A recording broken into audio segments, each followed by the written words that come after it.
you've been giving life. Every teardrop, every smile. Nature's more than butterflies. Carry the world 1,000 times, and I'm hopeful that someday you'll see what I more than worthy of molding a nation. I wanna be shining your crown, more than worthy of making a nation.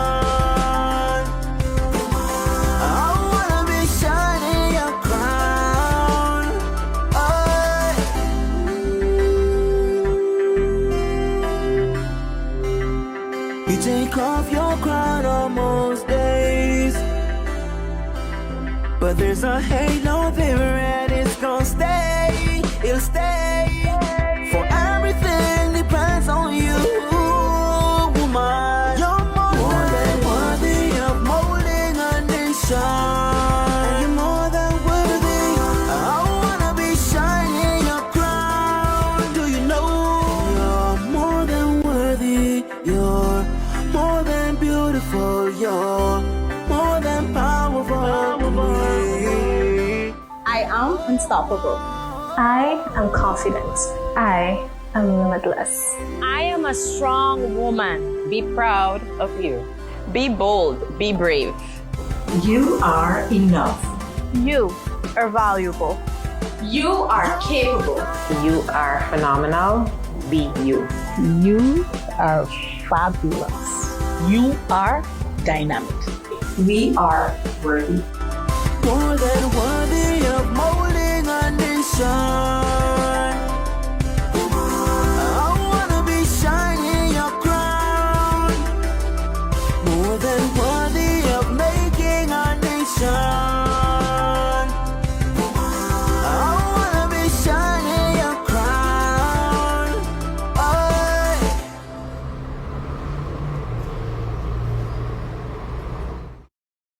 Tuma, 98.9 FM in New Amsterdam and 99.9 FM everywhere else.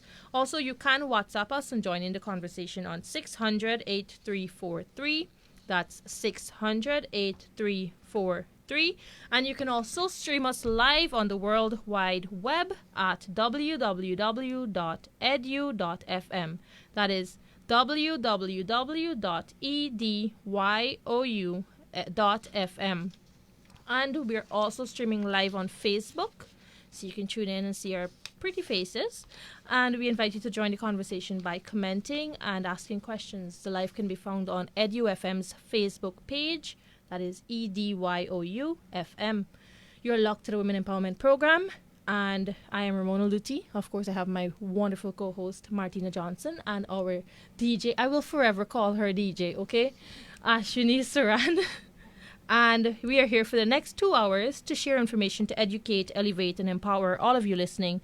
And we hope, of course, that you will pass on the information as well. Martina, how are you today? Well, fantastic. I'm in rodeo mood still. Yes, I can tell from the boots.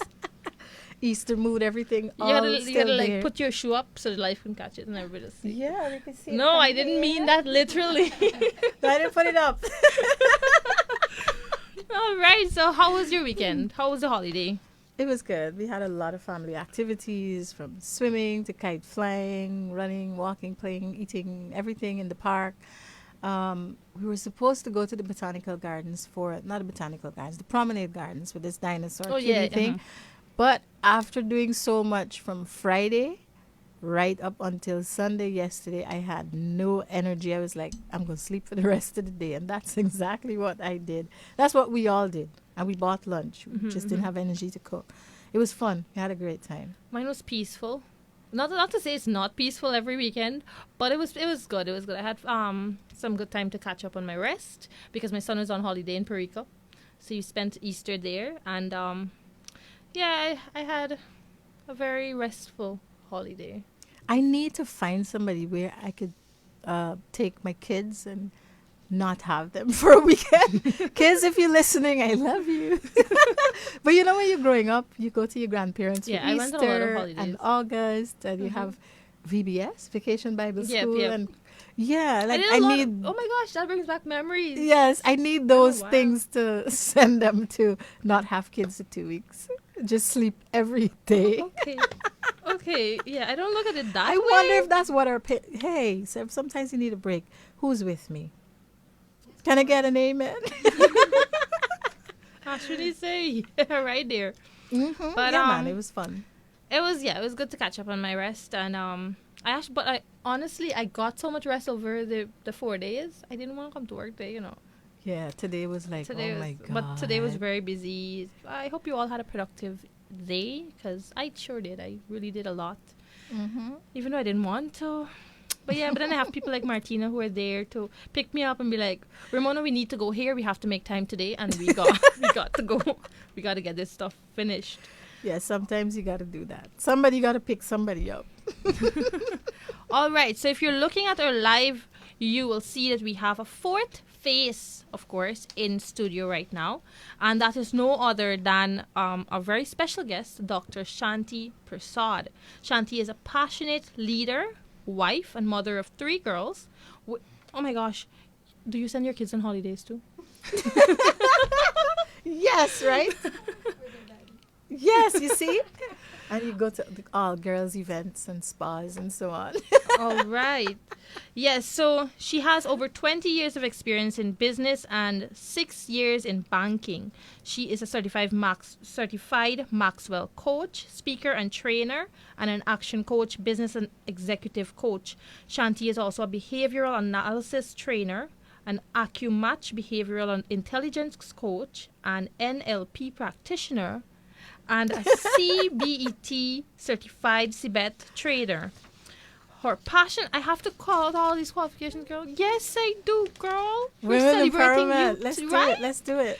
Her passion is to help organizational leaders achieve meaningful transformation and growth in their personal and professional lives. Shanti is the chairperson of the Security and Governance Committee at the American Chamber of Commerce Guyana, a director of the Youth with a Mission Guyana, and the president of auxiliary of the Gideon's International in her camp. She has started the first nonprofit leadership foundation in Guyana, which teaches values and soft skills to individuals with the purpose of building leaders who will transform their homes, organizations, communities, and country. We are honored to have her in studio with us this evening as she shares her insights on leadership and empowerment. Shanti, how are you this evening? I am awesome. Dr. Shanti, how are you this evening? Let me rephrase. It's Shanti, don't worry. But yes, it's great. I'm so excited to be among a lot of bubbly people. I hope that's a good thing. It's a good thing. Energy. We need that, exactly. We sharing energy here. Yes. So after a long day. off mic, we were asking you, your mic was off, if you send the kids away for a holiday. You want me to repeat what I said? Yes. I don't want to be alone in this. She was looking for that amen, really, truly, from this place. So I was saying that I send them with their daddy. That's good. It's the same thing, right? But sometimes mommy and daddy want to get away, so you got to find somebody, grandma or grandpa, right? So that they can keep them. So going forward, grandma and grandpa. Take it from me. All right. How So did you spend your Easter? I'm listening to you guys, and I did exactly the same thing.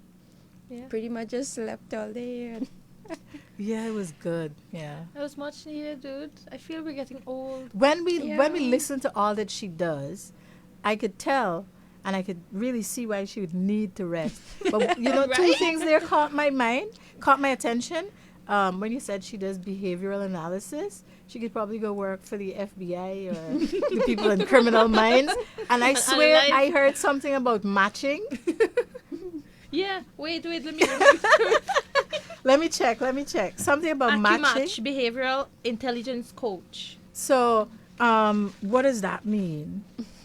Like you match people? I'm just kidding. it's not We're about going to that. get into what Dr. Shanti Persaud does on the program this evening. And as we mentioned, she is a certified Maxwell coach, speaker, and trainer.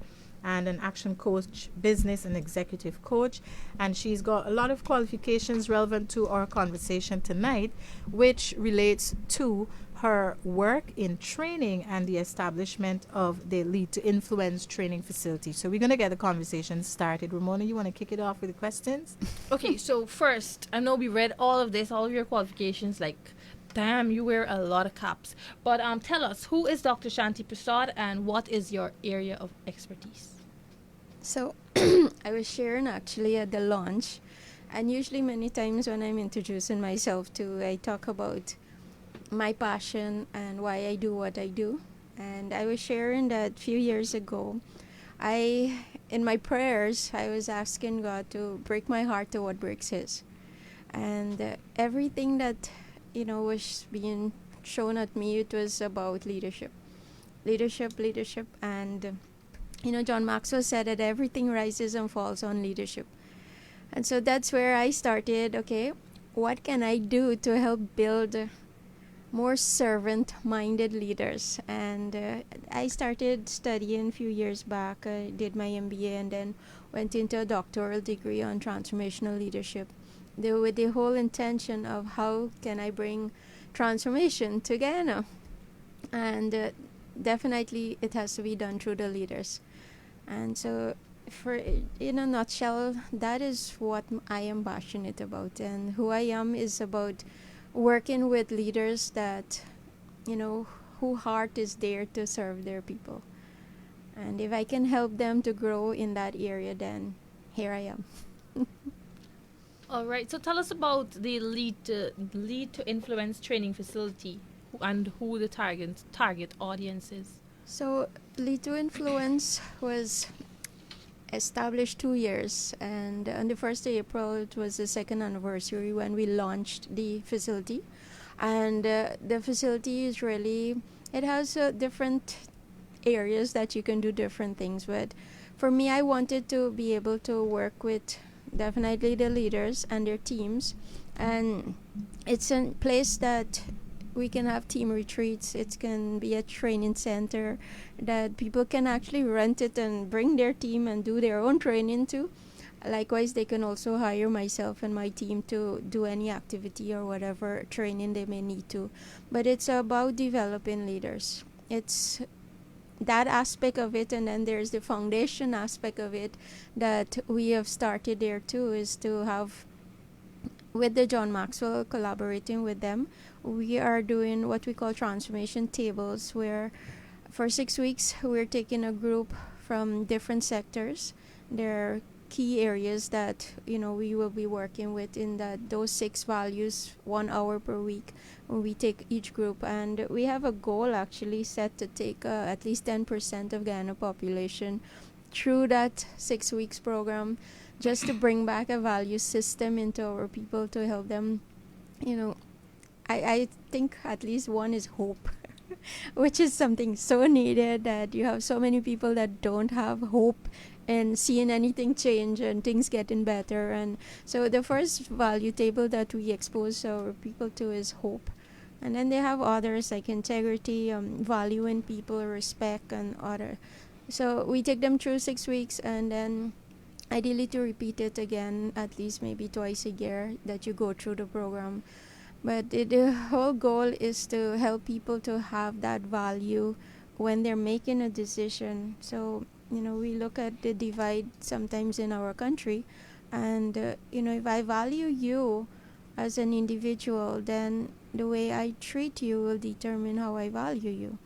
And so the whole system is set up so that for the foundation side is that people go through the transformation tables. Then they have the youth development side of it, where we're launching, I think, April 20th. We're set to launch a pilot group in Camille's Academy, where 500 students were taken through, we call the iLead program, where they're going to be, taking part themselves in facilitating tables too, but from the youth aspect, so that by first, second, third form, they're coming out with some leadership skills that they would have built and the things that they will learn through that program. And then eventually we want to bring on other schools around the country. So that'll be your pilot. Yeah. You talk about leadership, and I'm wondering, is it you're targeting the corporate culture of Guyana, or you're going broader than that and even looking at other cultures, religious culture, and other groupings? Yeah. So my work field is very broad in a sense, because everyone, you are a leader, despite you might say that I don't have a position, I don't have a team, I don't have nobody leading or following me. No, you are a leader. And so what we are looking at, you're talking about all spheres of life, the government, the non-profit, the for-profit organization, companies. We work with all these leaders, and whether through coaching or mentoring them, or through some training program or something along that line. So when you say, even in the church, last year we had a program in the Echoes Assembly of God too, and we have church leaders. We did 5 leadership conference between last year and earlier this year, 5 conference in 5 different regions. And so it's in these sessions you're having all walk of life, all beliefs that they're there, and so it's not just for any one specific person per se, or belief system, or whatever. It's for everyone, that we all need development, and it starts with self-development and how we work with an individual to develop themselves. So take me through, or like explain a typical leadership session, topics that you look at, and your expected outcomes, your targets, what drives all of that, and how do you do the evaluation, your KPIs, to ensure that you meet those? And what the potential benefits could be. So there are different programs, there are different training per se. A lot of John Maxwell content. As a John Maxwell executive director, we are exposed to a lot of higher level training, corporate training, team building or high performance team, communication and all of that. So a training session can be a day, 2 days, could be almost a week. I do find that many people will say, I don't have enough time to give you my team for an entire week. So many people want to just have a few hours, but I keep saying too that taking a team through a 3-hour, 4-hour program is not gonna make magic happen.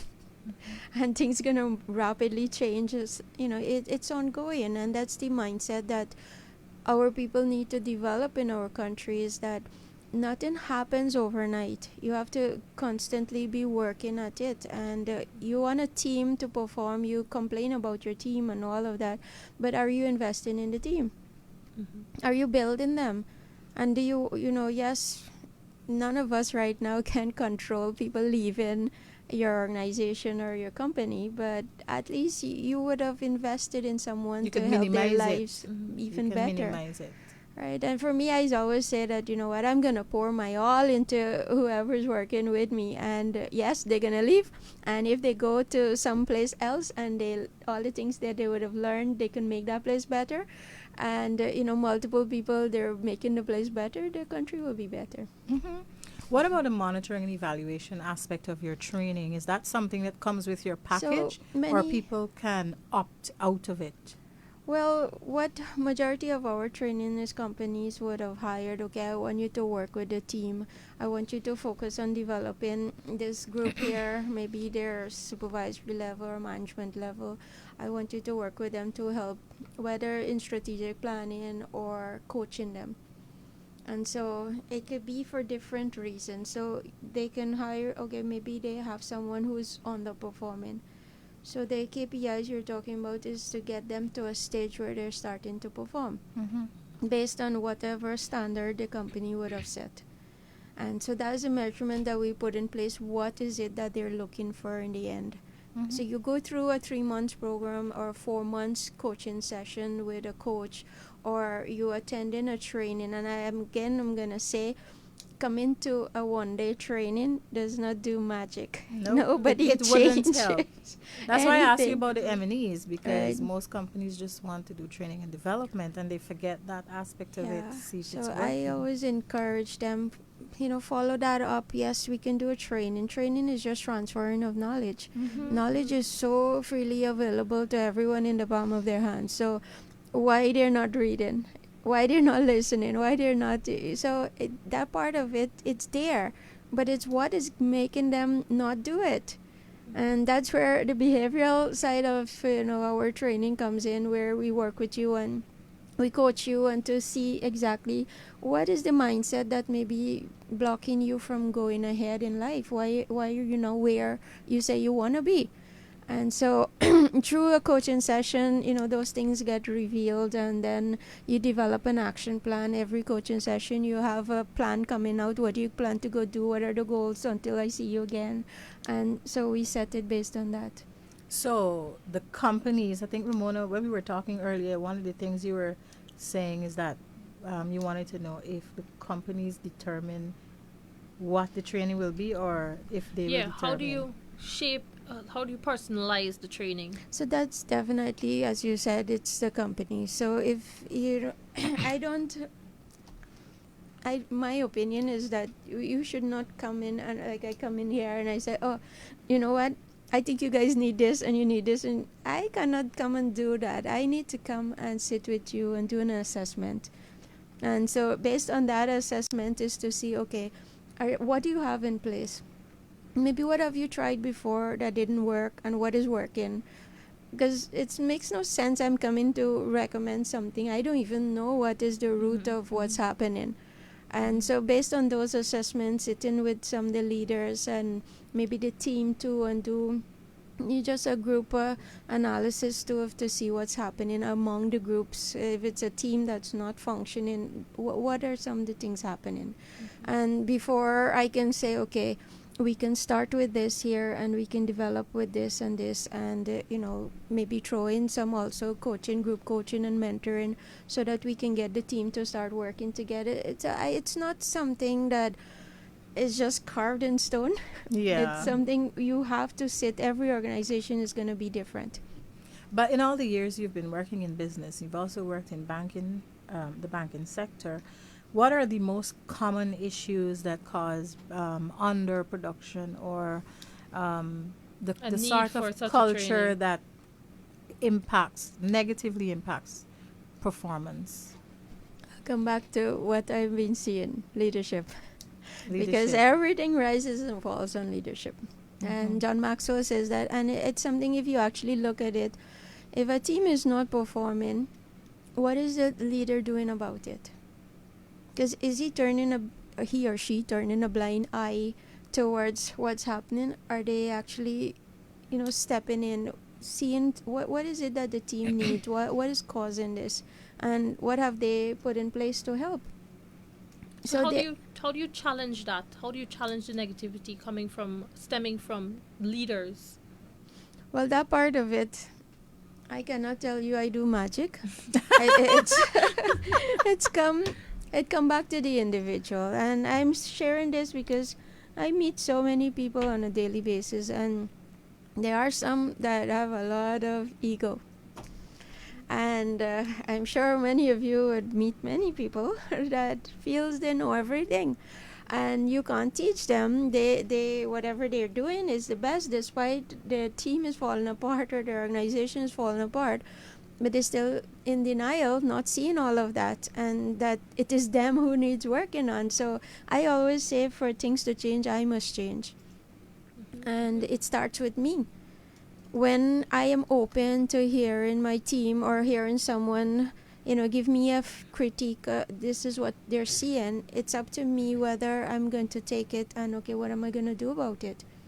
Or I can ignore it and tell them peace of my mind and move on. Or do something, right? So it comes back to just leadership. What are you doing as a leader? And because your team will cap out at the level where you're at, and whether you like to hear it or not, that is what's gonna happen. So if you as a leader is not growing and understanding what's happening, all the changes that is happening in your organization, in the generation gaps and all these things. How do we connect with people on a different level now? And you're learning those things, intentionally going and do some kind of reading or, discussions, whatever way that you can learn. How can I be better? It's interesting that you mentioned that, because in my first managerial role, I did not understand why the team wasn't moving with me until years later when I studied HR. I didn't understand it. And not everything you learn in practical, but again, not everything you learn in theory. And for me, I had the practical before I had the theory. And one of the things, when I inherited the team, it was a very weak team. The qualifications and skills of the individuals, although they had years of experience, where they had the experience before, and then they'd come into our system, it was a mismatch. It was like, I'll be honest, square pegs in round holes. And so what I did, I said, you're not going to fire people, but we'll do performance appraisals to see what their specific weaknesses are. And then we'll provide training opportunities. And everyone was given a scholarship to do a particular program relevant to their job requirement. But most people said no, they didn't want it. And I could not understand why they wouldn't grasp an opportunity to study. And one person had said to me, not everybody wants to be you. But even that didn't hit home. What hit home when I was studying was that these individuals did not see an opportunity for upward mobility in the company. So what's the point of studying? Because they had reached the top. Like, you're not going to be anything higher than a journalist in the organization. So There's no need to elevate. there's no need to study. But I couldn't grasp that. Like, why would you not study? Are you going to stay here forever? Even if you're studying now, take the opportunity so you can go somewhere else. But in their minds now, if they study, they will be bound to the company. That was the other aspect of it. And they'd have to stay 2 years or something of that sort. And so they gave up an opportunity to study because their options were open, and they didn't want to be tied to the company for another 2 years. And I couldn't understand that until I studied human behavior and HR. How do you deal with a team like that? And as a leader, how do you coach? How do you coach a leader in that situation? Well, I could tell you one thing. You cannot control anyone. So, yes, all of us would like to know that people would want to, be better. And, taking a course or reading a book or something is not about, maybe if I do this, then I'm going to get locked in here or wherever. But the part of, are you getting better? Because if you are not growing, like a tree that is not growing, it's dying. Yep. And so when you are working with a team that refuses to grow and be better, yes, you can sit with them and coach them here where they are and help, challenge some of the thinking that's behind them, why they think that way, and get them to maybe hear themselves and, just asking better questions to help them see that there's something else that they can be using that knowledge for. Because even if they're at the top level, obviously they're leading a team too, and they're working with others. So how are they leading that team right now for betterment? And so it's just a lining of questions to help them maybe to come to some sort of awareness of, what they're thinking. And then they see, there's actually some different way that I can do this and why I need to do something. So there are people who, after coaching and mentoring them, you can get them to step into a different thinking. And then there are some people who just bent on being average, being comfortable where they're at and stay in that comfort zone because of fear, stepping out and going and do something different. They're not sure what's going to happen and all of that. And they would just prefer to stay in the same job, do the same thing over and over. And nothing is wrong with that, but that's their choice. The part comes when you want to stay and do the same thing when the world is changing, that it becomes harder now for you to move into that direction. And yes, there are times when people you will need to let go because they don't longer fit where you're heading. I worked with many teams. At times we had to, after 25 years, this is something I saw in many companies. Somebody work for 25 years and automatically you promote them. Mm-hmm. And now they're in charge of something. They were working fine, doing meeting their KPIs and everything. They're getting the result. But then you put them in charge now of a team and they don't know how to lead a team. Yeah. And now they start underperforming. Mm-hmm. Because, we say you become this is what I call it, and I've heard other people say it as well, a similar thing. You become a victim of your success. You've been a successful person in the title that you always had, and they feel like they can make you a leader because you can make other people successful like you are, just by some magic. And it does not mean that you can lead. Although you're capable of doing the work and meeting the targets, it doesn't mean you can lead people to doing that. There are people who lead with iron fists, and there are people who lead with iron fists in velvet gloves. And it's still an iron fist, but you don't feel that it's an iron fist. Which kind of leader you want to be, Just which kind ask of... me next time. It sounds like you. Just ask me next time.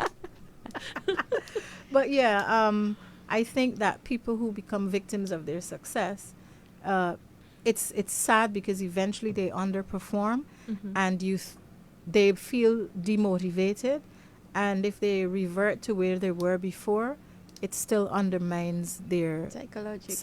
their psychology, and then they don't perform, and they're no longer comfortable in the environment. I've seen it happen many times. All right, we didn't take our 6:30 break because we know our guest is pressed for time, but we're going to take a short break now. We're going to come back. Remember, you're listening to the Women Empowerment Program. Stay tuned to 99.7 FM. We will be right back. Not mine.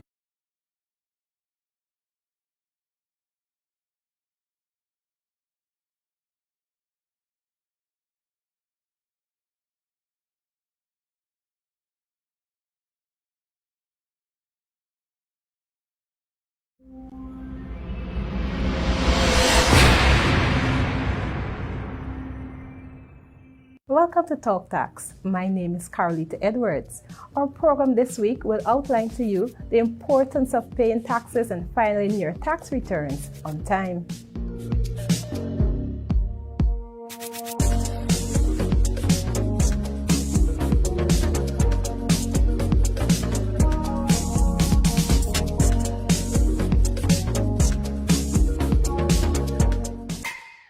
Need to apply for a taxpayer identification number or TIN from the GRA? Here is what you'll need: ID, passport or affidavit of identity, and proof of address. This can be a utility or internet bill, renter's receipt, or a mail bearing GPO's official stamp. Provide the original and copy of these along with the completed application form. It costs $1,000 for a new TIN and $2,000 to reprint a lost or damaged TIN. GRA, your partner in development. Once you're earning income, you are obligated to pay taxes. This is in keeping with the Income Tax Act, Chapter 80101. If employed, your employer is tasked with the responsibility of deducting and remitting the taxes on your behalf. On the other hand, if you are self-employed, you are responsible for remitting your taxes to the GRA by the stipulated deadline. An individual can determine their tax payable by applying the single tax rate of 28% or the dual rates of 28% and 40% where applicable to their chargeable income. The submission of tax returns and payment of taxes is of utmost importance since it allows individuals to become tax compliant. Being tax compliant enables an individual or company to obtain a certificate of compliance quickly and with ease. The taxes we pay help to foster our country's economic growth, provide healthcare, education, infrastructure, and other public goods and services to its citizens. Therefore, taxpayers must be aware of their tax obligations and must understand that it is the moral and social duty of every responsible citizen of a country to pay their fair share of tax. The GRA is reminding taxpayers that filing tax returns and paying taxes by the stipulated deadline eliminates the possibility of individuals having to pay additional taxes, interest, and penalties to the GRA.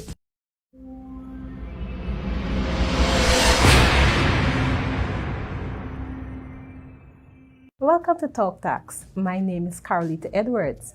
Our program this week will outline to you the importance of...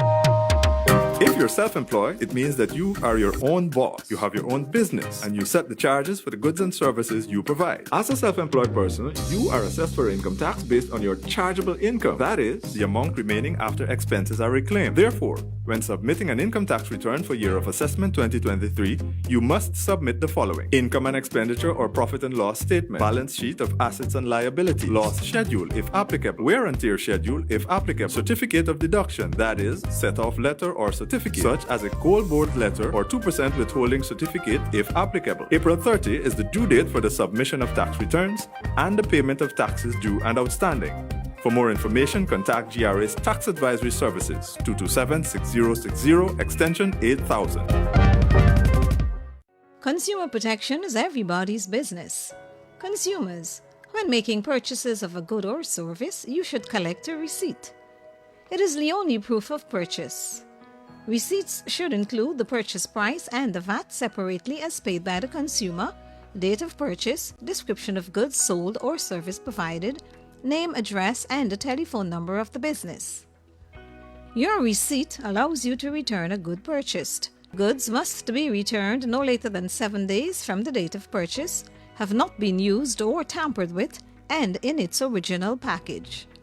Businesses may charge a restocking fee not exceeding 10% of the purchase price on goods returned.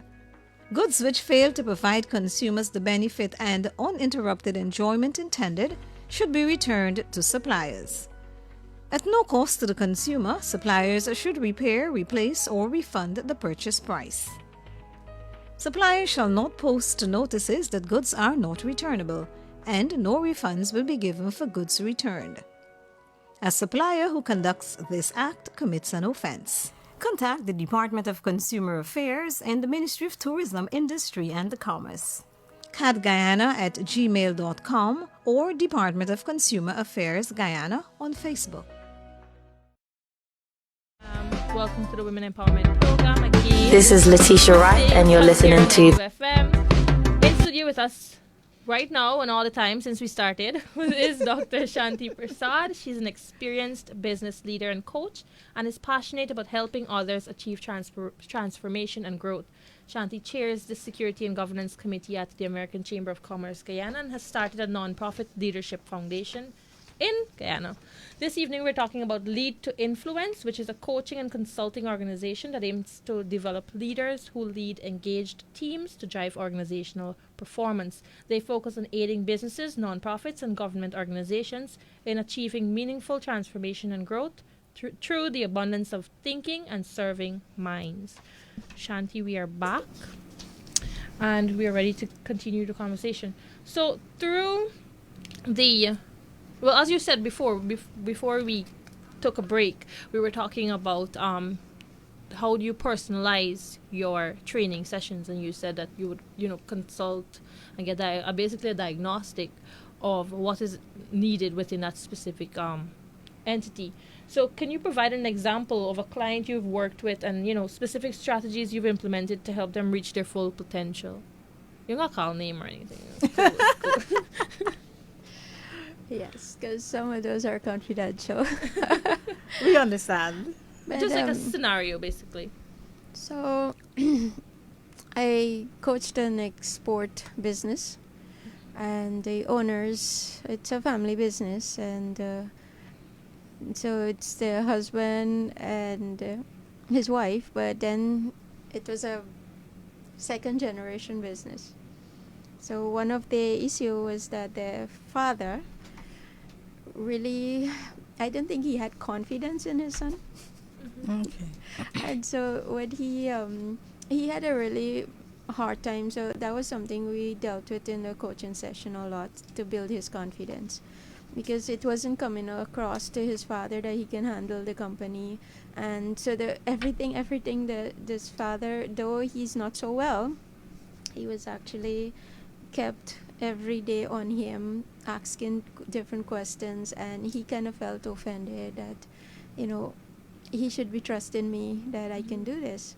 But then the way he speaks and the way he interacts with his dad, it doesn't show him that he has this confidence. So in our coaching session, we started working on that. He struggled. So we call in our disc profile, he's a very high S. As a more steady person, it's a person who his profiling is more of where he wouldn't offend people. So he had an underperforming manager too, and to let go of the manager was one big thing, as he also relied so much on that manager. But yeah, he during our coaching session, though, a lot of things we came up with that how he can manage the company. And some of the stuff that he started to do when I asked him to see his financials, and go through it with him, like asking him questions, he pretty much didn't know what those figures represent. And so working with him, he actually started to question his auditors, and now he understand what this is. And then he started looking at how he can actually cut the cost of some of the expenses that he was having that could have been reduced. And now that he start reviewing his own financial, he gives those kind of feedback that I'm more capable now. I understand what's happening. I can take over this business like confidently and run it, despite he had this mental thing that because his dad don't think he can do it, he believed that. He was doubting himself. Yeah, so many times in our coaching session, though, it's for me, if it's an hour session, sometimes half of the hour is on mindset. It's all because everybody do know what they have to do, and it's just why they're not doing it, or what is the block. And so it's a mental block that is there, that through the coaching, questioning and lining of questions, that you help them to realize that what they're thinking, is it really true? And as they start to question their own thinking, they started to, okay, what do you want to do?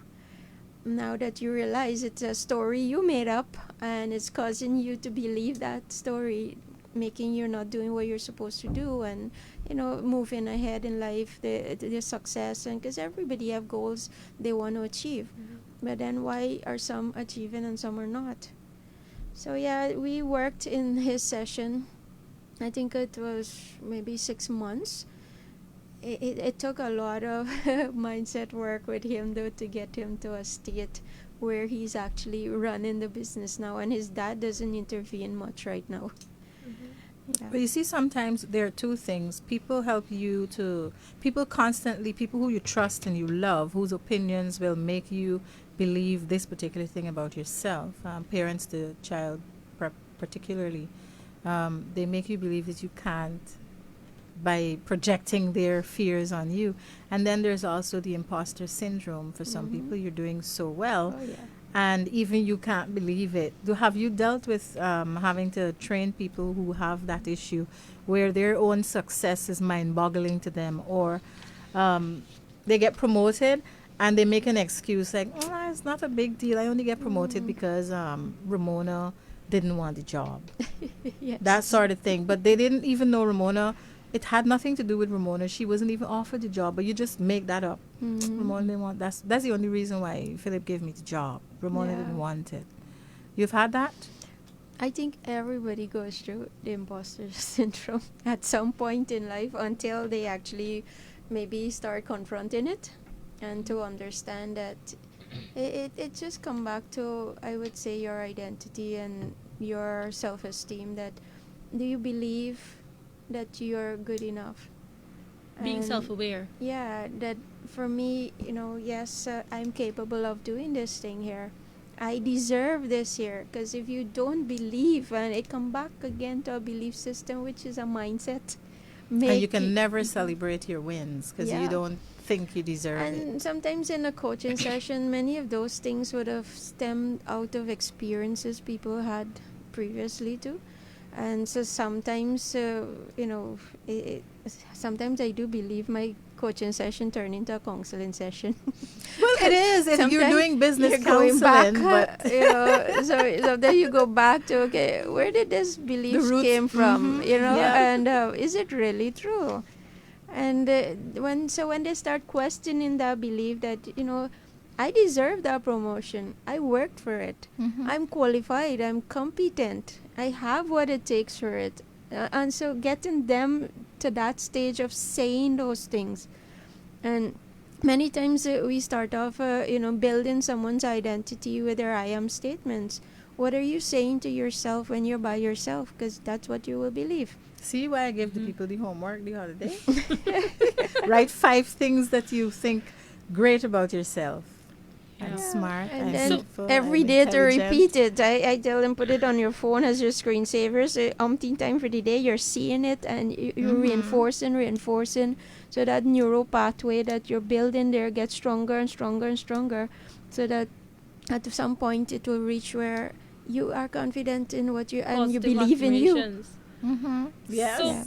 So as you said, you deal with a lot of people, a lot of egos, mindsets that are just bent in however they are. So how do you balance being honest and direct with your clients while also showing empathy and trying to build that build and maintain a positive relationship? Not being offensive.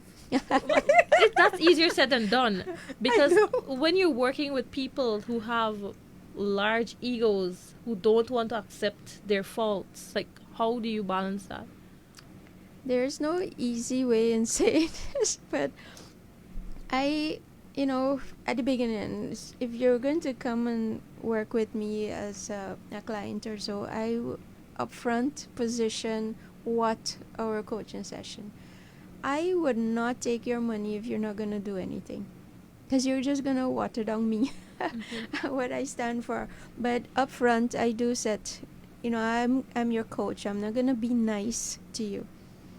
Right? You're not paying me to be nice. I'm sure everybody in your whole life is being nice to you and patting you on the back. Polite, honest, and straightforward, because you come to fix it, right? Right. So it's either you're going to accept, because I'm going to call you out on those behaviors that people might not tell you, right? Because they're your friend and they like you and they want to offend you, so they don't tell you anything. Fired. or that too. Yeah, if they're working with you, then they might afraid that you might let them go. But the fact is that in the beginning, I do position it that this is what a coaching session looks like. This is what the expectation from your end, what it looks like, and from my end, what it's going to be.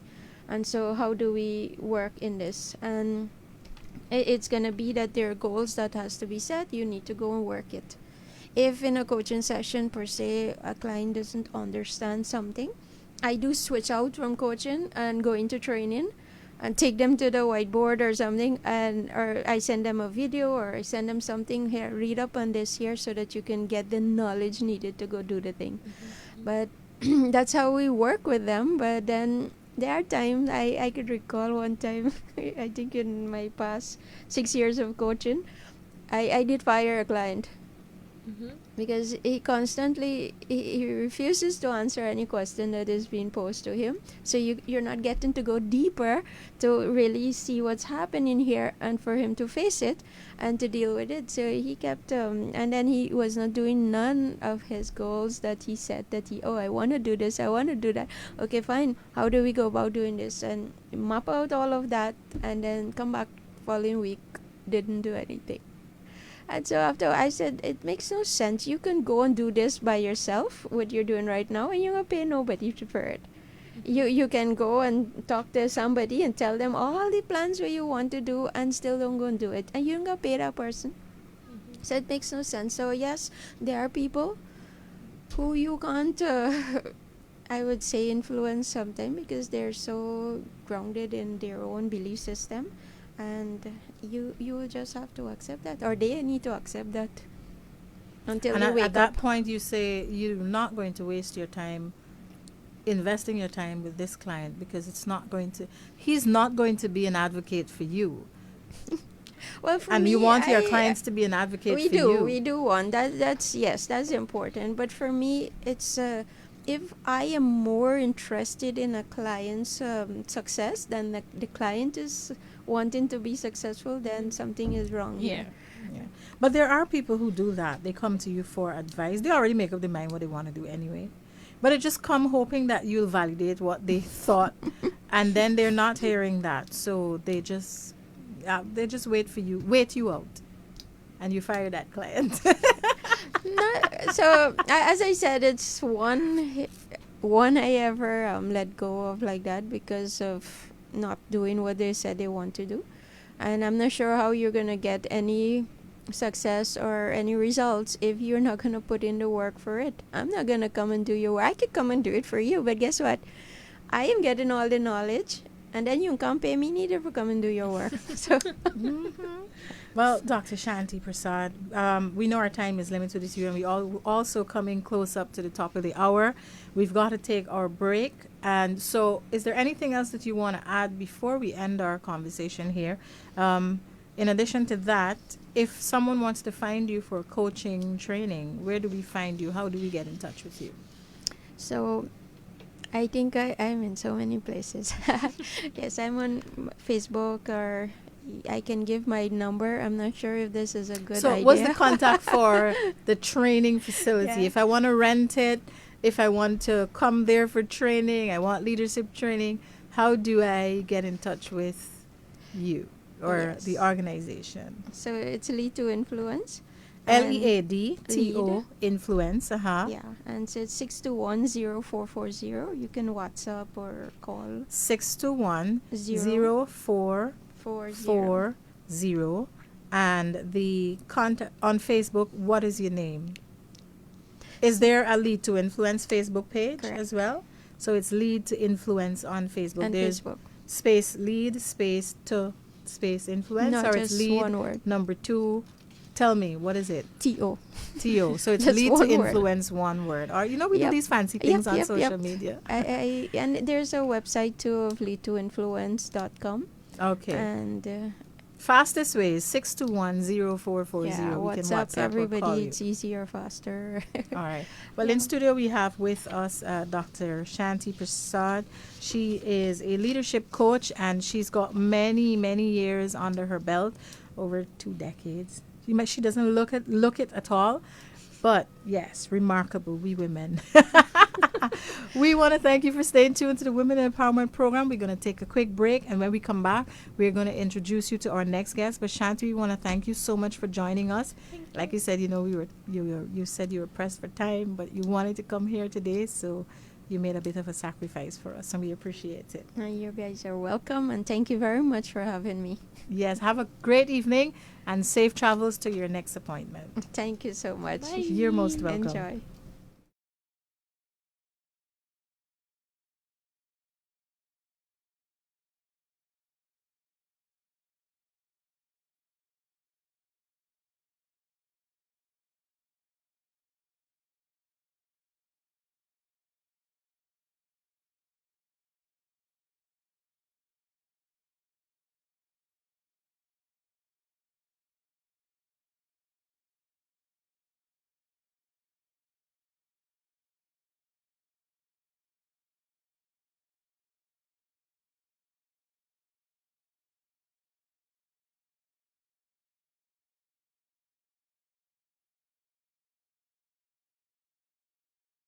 The Ministry of Human Services and Social Security and the Spotlight Initiative invite you to download and activate the GBV app, I Matter. And because you do, get all the resources right here.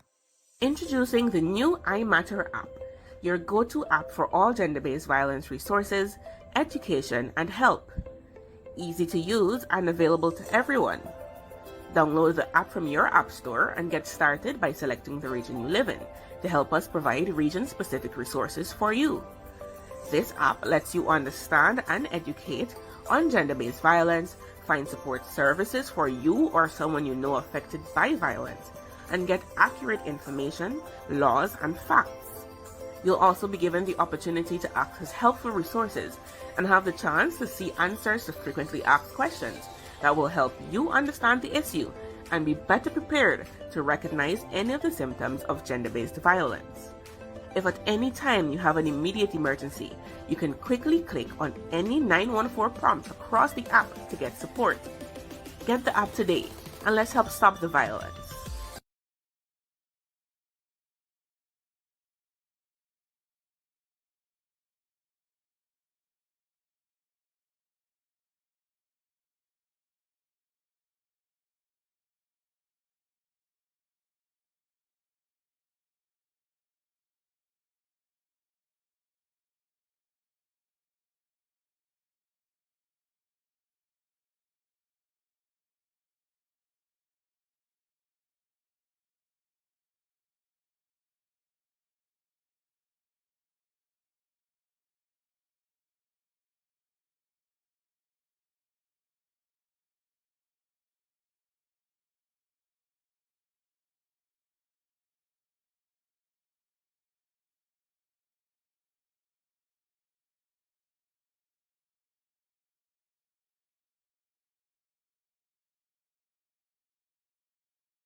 Welcome to Talk Tax. My name is Carolita Edwards.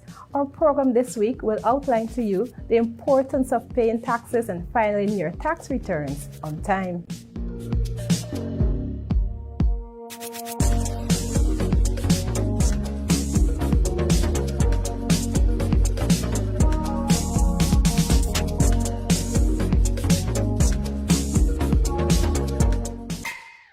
Need to apply for a taxpayer identification number or TIN from the GRA? Here is what you'll need: ID, passport, or affidavit of identity, and proof of address. This can be a utility or internet bill, renter's receipt, or a mail bearing GPO's official stamp. Provide the original and copy of these along with the completed application form. It costs $1,000 for a new TIN. All right, good evening. This is Letitia Wright, and you're listening. Empowerment program here with Martina and Ramona, and our guests for the second segment of the program. They're already here, but let us remind you, yes, you're listening to 99.7 FM, Edu FM in Georgetown and Anai, 89.9 FM in Ituni, Maruka, and Port Kaituma, as well as 98.9 in New Amsterdam and 99.9 FM everywhere else. If you want to join our conversation, WhatsApp us on 600-8343, or you can listen on the World Wide Web, share the link, and share the information with your friends and family. You can also watch us on Facebook on Edu FM. Yes, on Facebook. So we just wrapped up our conversation with Dr. Shanti Persaud. We talked about leadership and coaching, and now we are going to shift gears to have a conversation with the Director of Prisons, Mr. I hope I get your name correctly. I know you called it yourself, Miklon Elliott. I'm good. He is the Director of Prisons, and we also have in studio the Officer in Charge of Prisoners' Welfare and Corrections, Mariel Bristol Grant, Mrs. Bristol Grant. So we invited them here this evening to share with you some developments that we have been following on their social media and other social media where the prison authorities did this Easter holiday activity, sort of a spin-off from last year when you had the Father's Day initiative. And before we talk about that initiative and the reason why it's being done, let's welcome Mr. Elliott and Mrs. Bristol Grant. You can say goodnight to our listeners. Good evening. To your listeners. Good evening. Let me help you here with this. Thank you for having us here this evening. Thank you. Great. All right, how was your Easter holiday? Easter holiday was workable. As prison officers, he was working. We are tasked with the responsibility of providing. Just come a little closer to your microphone so your listeners can hear you, because we've got people tuned in to hear what you've got to say tonight. You hear me so now? You were working. Yes. On the job. On the job. Wow. So as prison officers, we work 24 hours per day, 7 days per week, and literally we are responsible for taking care of the nation's security. All of those men and women in our care who would have committed some form of offense, We are or allegedly committed, because some of them may not ain't convicted yet. That's so true. So we are tasked with our responsibility, that great responsibility of providing that care and service to them, and more particularly to equip them with the necessary coping skills so that they can return to the society as better men and women. And that's what we are striving for. Our mandate is to provide rehabilitation opportunities, and that's what we are doing in keeping with the security, public security aspect. So as a part of our developmental strategy ongoing, we have several activities. We are currently centralizing at Lusiknan, where we would have recently constructed a vocational school. All prisoners will be engaged in some form of retraining program. Ms. Bristol Grant is going to talk a little bit more about when the school will become operationalized and what sort of programs we will be having on stream. And more particularly at Timeri, where we have the young offenders and the foreign national, we have a school is being built there also, and that will be completed by the end of August. So all categories and form of prisoners will be engaged in compulsory training exercises, and that will be able to alleviate and reduce the number of persons committing crime. And I can Well, hold on. You said Lusiknan and Timeri. I didn't hear you mention Mazaruni. Well, I'm getting to that location. Mazaruni, we would have recently built a state-of-the-art facility that houses prisoners in keeping with international standards. And at that facility, I think as recent as this week coming here, we will be starting a completed program for those prisoners at that facility. Coupled with that, at New Amsterdam, we have the female prison, and we have a number of training programs ongoing for them. At Georgetown Prison, we would have scaled down with our training program, but we do have a few ongoing there. But holistically, our focus this year is to promote rehabilitation and reintegration of prisoners back to the society. And with doing that, it is our hope that our recidivism rate will become You zero. start answering all my questions. I'm like, hold on a minute now. Let's back up a minute. Let's back up there. How did you spend your Easter? I know you're making kites and distributing kites and all that. How did you spend your Easter? My Easter was fair. While I did not work on Easter Monday, I was in office on Good Friday. So we try to take it in turns, try to balance things off. Yes. So I was on the seawall running, trying to raise a kite, but I gave up. It was a bird kite. Yeah, it was a bird It's kite. a bird kite. My I bird guess kite the didn't go bird up. kite was upset with me because how dare you make But the a kite? twine that they give you, if you didn't go with your own twine, the twine that they give you for the bird kite, because we had a little thing. Wow. That thing is so fine. The kite burst twice. Yeah. But I just watched my husband and my daughter do it because I know it would burst, and I know he's listening. I'm like, Leslie, you should buy a proper baller. We call it a baller, right? You should buy a proper baller for this kite, or else this thing can burst. 2 minutes, the kite in the sky in the kite. The kite in the sky. Next time I'll donate a kite from the prison to you. That's why I told you to bring a kite, so we could go and get an opportunity again this weekend. Sure. But you left the I kite will in the car. send back a few for you. All right, that's a promise. We're following up on it. But then he got the kite back, did a bunch of tying on the string. Another 2 minutes. It was Gone gone again. The kite got like, listen, we're not doing this. So when we were leaving, our daughter's too. She's like, Daddy, I want my kite. Seen it flying in the tree. Wow. So we told her, we're going to buy you a new kite and you're going to get to fly it. So we bought her a new kite, which we were supposed to take her to fly yesterday, but we didn't. We were too tired from Sunday. But we got to get a proper kite and a proper baller. You'll get that from prisons. Good. Sure. Now that brings us to our conversation for tonight. Ramona, you wanted to say something. So yeah, you talked about the mandate of the prison services and stuff, but tell us exactly what you do in your position, and do you oversee all the prisons across Guyana? Yeah, so the role of the Director of Prisons is to oversee the administrative and operationalization of all the activities at the various prison locations. So the task is huge, and it's something that I'm proud to be a prison officer because it's about changing lives. And changing lives, working in the prison system, it's difficult on a daily basis to deal with those persons. But I'm there and I am committed to ensuring that the operational and administrative aspect and the policies that has to be implemented are followed rigidly so that we can bring about change in lives and stabilizing the public security. So what specifically led you to this field of work?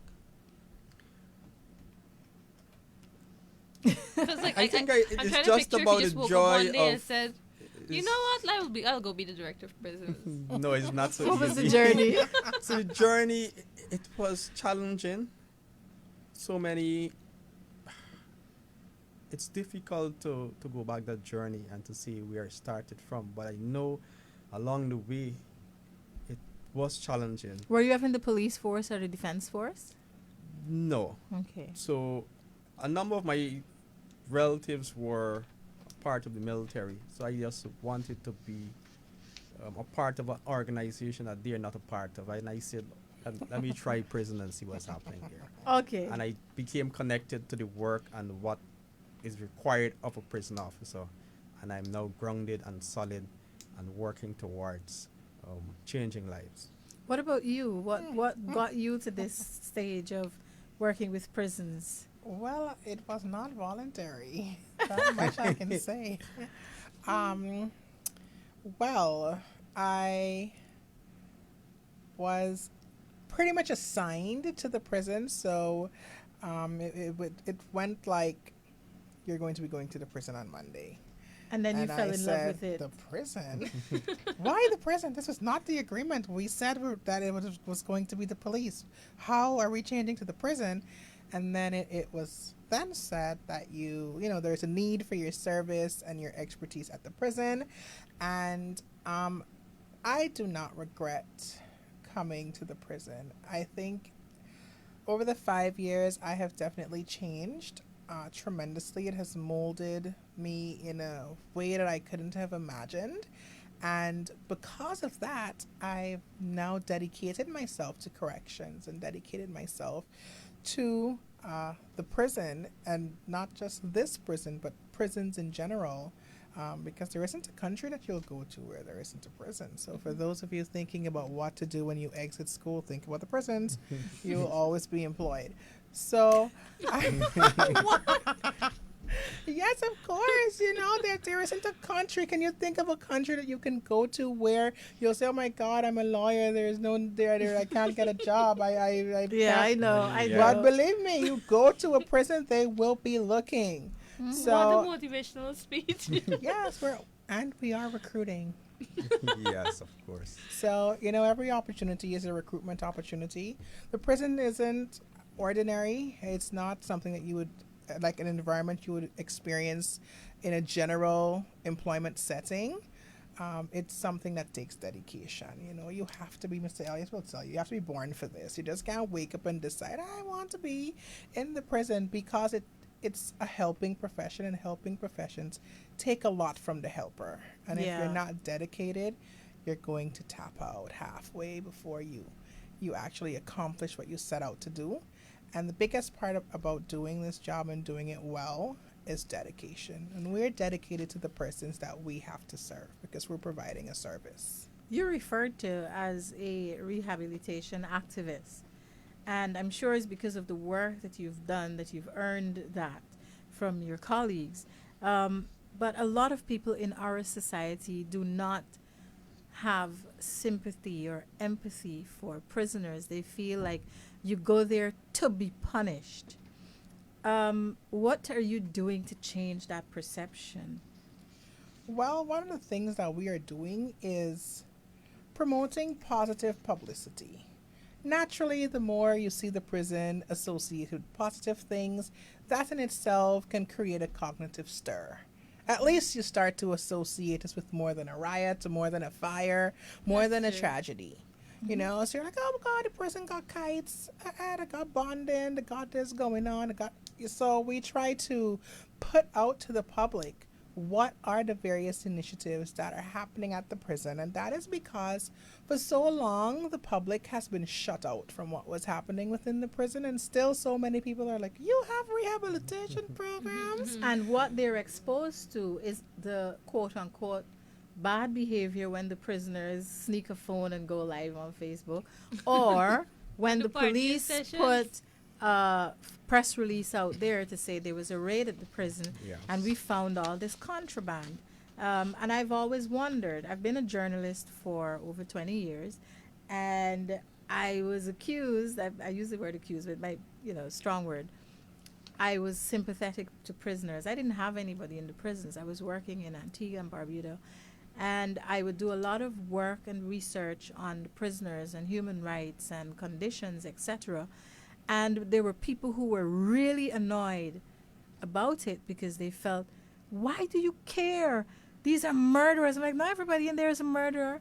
And then you also have to understand people's circumstances. You got to go to the court and listen to what a lot of these individuals grew up in.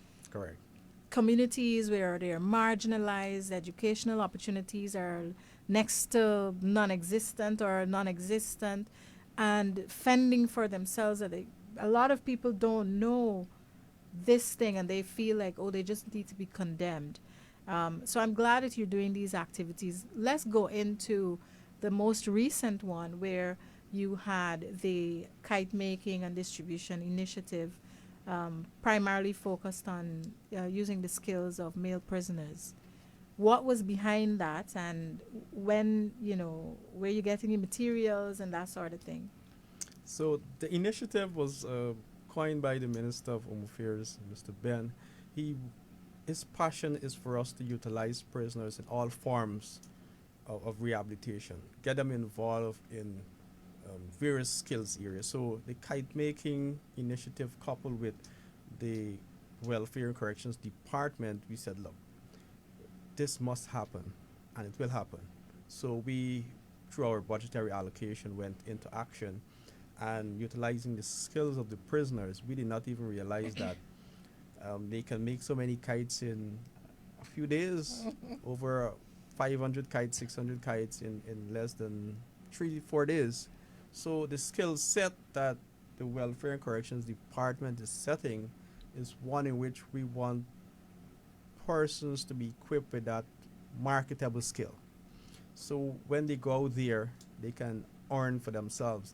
And we have something called the Fresh Start Initiative. Ms. Bristol is going to tell you a little bit more about I'm that. making a note, so I remember to ask her about that. The Fresh Start Initiative. All right. So you said Minister Ben had this idea to do the activity for Easter, but the purpose for it is not just about making kites and making them feel good. Correct. Tell us about the purpose and what has the feedback been? So, what Minister Ben's, let me just reverse a bit. So, Minister Ben, as director said, is very passionate about us not wasting any skills. We want to make sure that, if you have an interest, that we are providing a program that allows you to benefit from something that you're interested in. So the kite making initiative, though it was a project, it actually also incorporated our art and craft and carpentry classes. So the carpentry class, they took care of the woodwork and putting the twines on and making the general frame, and then art and craft came in with the art stuff, designing the kites and so on. So we had a collaboration of 2 programs that we were offering, and through that collaboration of those 2 programs, we were able to accomplish in record timing over 500 kites. And why we do that, it's a part of our family reconciliation project, and we want for children of inmates to remember them positively. Daddy or mommy might not be home every day, but I know at Easter, mommy or daddy gave me a kite. I know on Mother's Day I will see mommy. I know on Father's Day I will see daddy, and we will get to share a meal together, share conversations, have light moments. We also have family counseling sessions for inmates who are concerned about what might be happening with their children, what might be happening with their relatives or the guardians of the children that they would have entrusted them to. So we, in the Welfare and Corrections Department, we try to, as much as we can, have a formal setting where, the inmate can have an opportunity to address some of the concerns that they're having, to let their child know, listen, this is not a good path that you're taking. Look where I am. I don't want you to be here. And so there's that type of therapeutic sessions that are offered through the department as well. And as it relates to our kite distribution drive, which you asked about, we had it last year, and the minister was very happy this year that he didn't have to say, I want you to make kites. We knew that. Sounds like him. We knew that, listen, it was well received last year. We actually don't have any kites left, so. Except the one that you have for me in the car. Correct. 2, please, 2. The few, I think I heard him say. He's going to make some kites for us. I want to come in. I'm going to make this proposal now. I've been to prisons before, not for committing crime, but as part of my investigative work. And I've always been an advocate for rehabilitation and reformation. And so I'd love to come in, and I know there are security concerns and video camera and so on. But maybe you can bring them out and we do the videos so we don't go into this. Something, we got to work something out, right? Hope Minister Ben is hearing this and he's going to say yes. So this is my public appeal. So we could come in and we can interact and videotape. Let people see, you seeing photos is one thing, but seeing the practical being done and the passion and the joy of delivering the kites and so on, that for me, there's no camera that is a still shot can capture that. Correct. And you also want people to be able to see them as humans, as part of society. They're just not in the same place as we are with our freedoms, but they are part of our society and a representation of our society. How do you determine which prisoners get to participate in these initiatives, like these activities? Is there a merit system? What is going on? So we have an oversight committee that calls the Sentence Management Board. Okay. And the Sentence Management Board is responsible for overseeing the management of a prisoner sentence. So we have a subunit at each location that you call the Sentence Management Unit. Mm-hmm. And they are responsible for interviewing persons on admission to prison. And that unit consists of the welfare officer, the medical officer, the security officer, the second in charge of the location, and then you have the prison trade instructor who's responsible for conducting classes. And throughout that interview, an assessment is being made regarding their offense, their risk level, their level of education, and what they would like to do in prison. So coming out of that, a careful assessment is being done, and they are being placed into the various area of their choice, and in some cases, area that is mandatory. For example, we're now starting the initiative where we are assigning persons to classes based on their offense. Oh. So for persons who would have been charged for domestic related offenses, they are required to be a part of that program which we recently launched. Ms. Bristol is going to talk to you more about that. Persons with anger issues, we assign them to the anger management classes and stress management. So all categories of sexual offenses, they are required to be a part of the sexual offenses program. So we want to ensure that all classes of prisoners are captured within the training program. Ms. Bristol?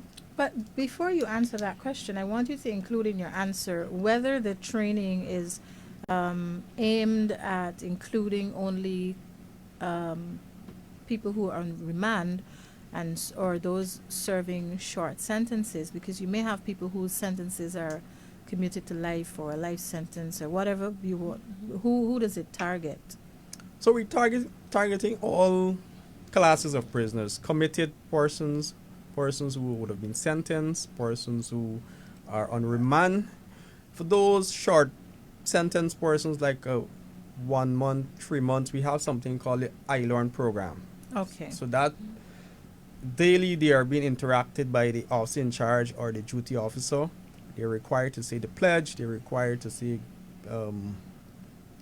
there's a level of interaction in terms of getting to understand their needs and to make an assessment for them while they're in there for that short period. How often are these assessments done on the prisoners? Assessments are being done as per admissions. So it might be weekly or it might be daily, depending on the rate of admissions. Okay. All right. So, yes, we're coming back to you, Mrs. Bristol, on the whole issue of training and selecting people and the programs that you have. So, I must say, when I was directed to report to the prisons in 2018, we at that time were training around 300 inmates, and now last year we trained 1,415 persons. Wow. And that in itself speaks to our dedication and the fact that we took the time to figure out what the issues were, what the needs were, and how we could fill them. And so now we have classes that range from agriculture to anger management. We have culinary arts. We have apericulture, which essentially is beekeeping. We have the domestic violence. We have boxing. So you don't want to teach them boxing. It is a job. I know.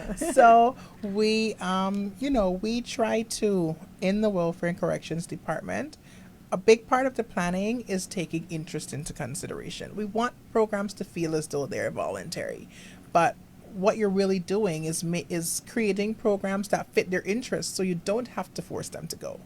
They actually want to go to these classes. And as Director would have stated, we are now on a mission to create or make available classes for each category of offense. So they actually would have some options. And it's not just technical or vocational training or, classroom sessions. We try, as far as practicable, to have a variety and a range. What we are working towards is accreditation, and with the building of the schools, we can reapproach the accreditation council. I literally just wrote about asking about your facilitators in your accreditation. Who are the people facilitating the programs, and how do you determine whether they are delivering a standard that meets your primary objectives or the outcomes that you're looking for? So we have the prison trade instructors, and we have prison school teachers, and then we also have external contractors who we take on for the sole purpose of teaching. So if you got any budding journalists in the prison, you could come to me and say, Martina, yeah, all right, I'm here. At least you know, right? No. Can't say didn't know. I just want to add to this point here that based on our rate of success and the rehabilitation program, our recidivism rate stands at 10% as of last year. Well, I was going to ask the question, and for our listeners, the word recidivism means repeat offender, people who keep committing offenses and ending up back in prison. They just always back in prison. I did crime, security, prisons, etc., investigative journalism for several years, and without the court calling the name of the convict or the accused, once I see them, I'm like, oh, that's Hezekiah Parker. Oh, that's Kenzie Parker. Oh, Penny Feather. Like, I knew them on sight. Yes, and they knew me. So is that a case where... I don't know if this is a good thing or a bad thing. I was an investigative reporter, because and I was looking at trends, and, these are things that we weren't looking at in our journalism. One of the contributing factor, it is because of our rigid rehabilitation programs Or in lack prison. thereof. In addition to that, my good colleague and friend... She's laughing because she knows I'm telling the truth. My good colleague and friend, Commissioner of Police, he's doing a pretty good job by reaching out to the communities. That by itself provides a certain hope for those vulnerable communities. And if you look, all of the government officials and Minister Ben, they are reaching out to the communities so as to provide that stopgap from persons committing offenses. So that community relation aspect that the police force is doing are helping us in that regard. So when persons are discharged from prisons, they can be easily reintegrate and have a job, and so that they can fend for themselves, because the business community and their family is not necessarily welcoming. Although you might have rehabilitated them, sometimes the business community is skeptical because they don't want a convict. It's a work in progress. We are Definitely. engaging. But we got to change perceptions. Correct. Which is what we're working on. Working towards. We're engaging the private sector. We did have a meeting with them, and through the Sentence Management Board, the National Security Advisor, Mr. Gavaya, he's working with the private sector for us to have a more collaborative effort to providing services to the private sector at a cheap cost, so that we can drive that employment avenue. And I must say, in terms of collaboration, as recent as last week, some business persons would have donated to us a cement mixer to help us to aid in the construction or making of the blocks. That will aid in the construction industry. Because we sell blocks. Because we sell blocks. All right. They would Glad have to know. also donated some forks for us, and that will aid us in our agriculture production. Do you have a mechanic shop? Currently, we do not have a mechanic shop. But however, we do have personnel who are trained in that area. In that area. Soon we will have that shop established at Luzeknan. We will have the space available for that. We had it once at Georgetown Prison before it was burnt, and now we're trying to resuscitate that was aspect. just over 2 decades ago, right? That's a pretty long time, and it is. I'm just no, I don't mean to throw any shade. It's just like I was having a conversation yesterday, forgive me, about the same issue with the prisons and rehabilitation and so on, and I was like, when was it that the prison was burned again? Was it 2000 or 2002? I was trying to recall exactly when it was, and then. So it wasn't 2 decades ago. The prison break was 2 decades ago. Correct. And the prison fire would have been somewhere within the last 10 years. 2017. Somewhere between that period, because I wasn't here when it happened. I remember that. Yeah. I covered it, so I remember. It's ingrained in my mind. Yeah, I remember. I know it couldn't have been in the 2 decades because I was here with the break, but I wasn't here when there was the fire. That's a scene that we do not want to relive in Guyana. I remember ever again. So I remember watching it on social media, and it was like, oh my! I hope the prisoners don't get my concern. I'm always very concerned about prisoners' health and well-being, because I know that in many countries the human rights of prisoners they're not, it's not respected, and I feel like because our societies don't understand that these people are part of society. And if you continue to marginalize an already marginalized group, they're going to come out and continue to do the very things that you hate them for. Yeah. Correct. It's like, you're starving your child every day and you got bread in front of them and tell them don't steal the bread. They're going to steal the bread. So you've got to give them bread. You don't starve them. And that's how I always look at rehabilitation of prisoners, because at every single sentencing hearing that I've been at, I've never heard, and I literally, when I say every sentencing hearing, I have never heard that, oh, he was one of our top CXC students, and he was a top CAPE student, and he was a university graduate, and he was all these things. I've always heard he grew up without a father, he grew up in a single parent home, he dropped out at so and so, he can hardly read and write, he doesn't have any skills, he's never been employed. Like, it's a recurring thing, and our society doesn't think that we need to change But that. on the contrary, we do have doctors who are Of in prison. course, but it's a 1%. The population is like a 1% Correct. of the higher learned people. True. Literally 1%. You might not even have anybody in there with a master's, or We you say we do have. well, you know what I mean. Like, you may not even have somebody in there with a master's. That our crimes are different. So yes, Yeah, it's different. where I was, it was different. But you may not even have a pool of people who've got masters, but you've got a large pool of people who dropped out of primary school. Correct. A True. very, very large pool. All right, so That we're is why coming we up. have our literacy class.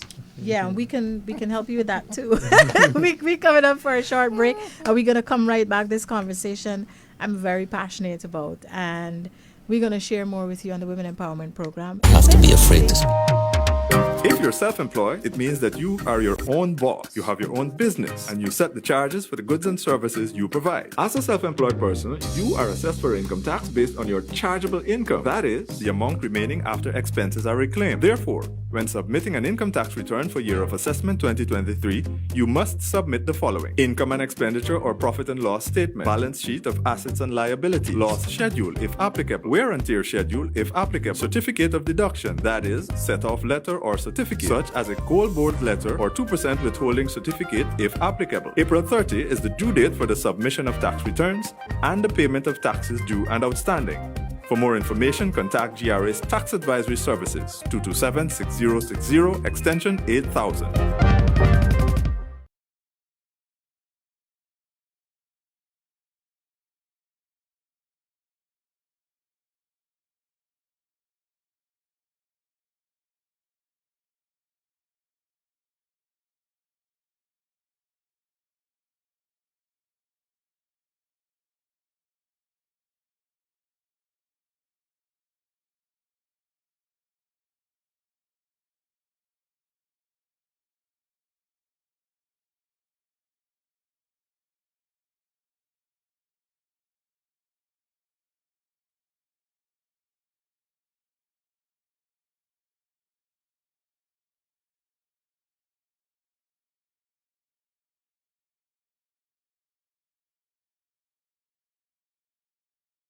The Ministry of Human Services and Social Security and the Spotlight Initiative invite you to download and activate the GBV app, I Matter.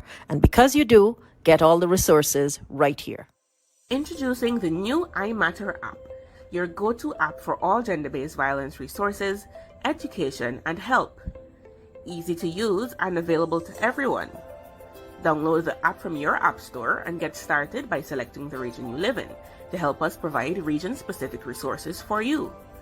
This app lets you understand and educate on gender-based violence, find support services for you or someone you know affected by violence, and get accurate information, laws, and facts.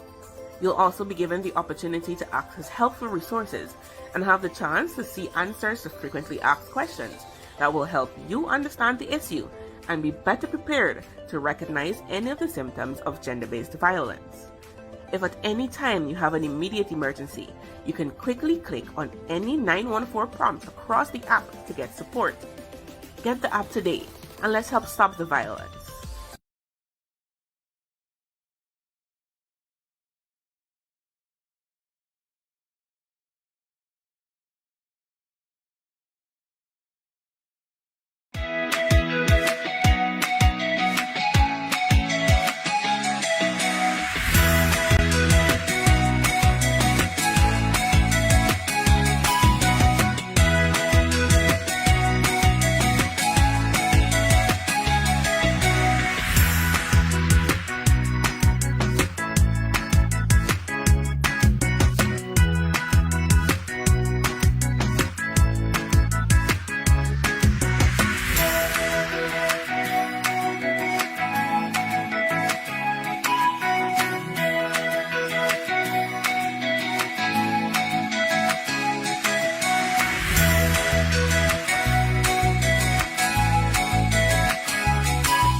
Open your hearts, open your home. Foster a child today.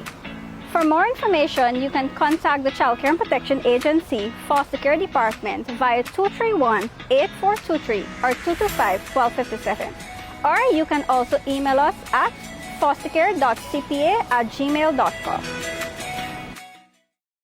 The Ministry of Human Services and Social Security and the Spotlight Initiative invite you to download and activate the GBV app, I Matter. And because you do, get all the resources right here. Introducing the new I Matter app, your go-to app for all gender-based violence resources, education, and help. Easy to use and available to everyone.